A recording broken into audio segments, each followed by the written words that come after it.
You ask Tiger to solve. This deals with linear equations with one unknown. The final result is b equals 3. Let's solve it step by step. Swap sides.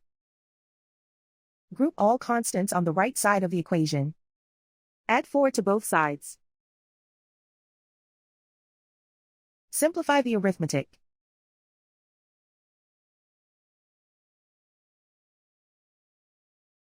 Isolate the b. Divide both sides by 3. Simplify the fraction. Find the greatest common factor of the numerator and denominator.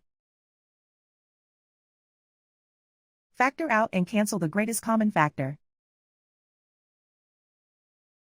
And so the final result is b equals 3.